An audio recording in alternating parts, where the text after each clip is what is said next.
काँग्रेस अध्यक्ष राहुल गांधींनी पुन्हा एकदा गरिबी हटावचा नारा दिल्यानंतर लगेचच ही योजना केवळ महिलांसाठीच असल्याचा खुलासा काँग्रेसने केलाय।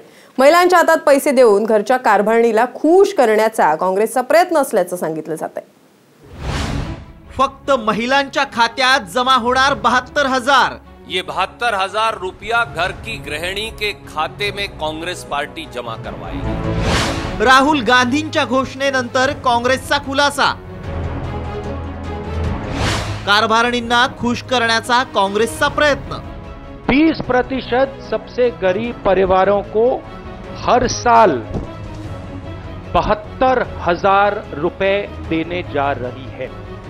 लोकसभा निवडणुकीच्या तोंडावर काँग्रेस अध्यक्ष राहुल गांधींनी सोमवारी पत्रकार परिषद घेत असा आश्वासनांचा बार उडून दिला।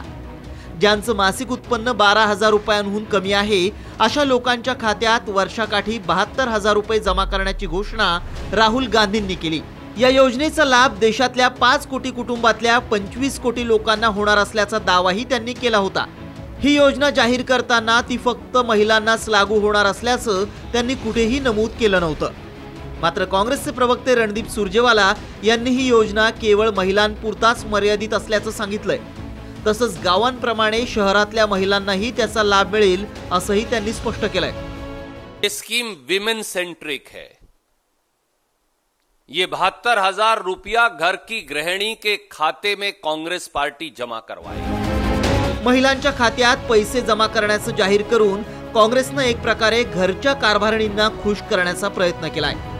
यापूर्वी इंदिरा गांधींनीही अशाच प्रकारे गरिबी हटावचा नारा दिला होता।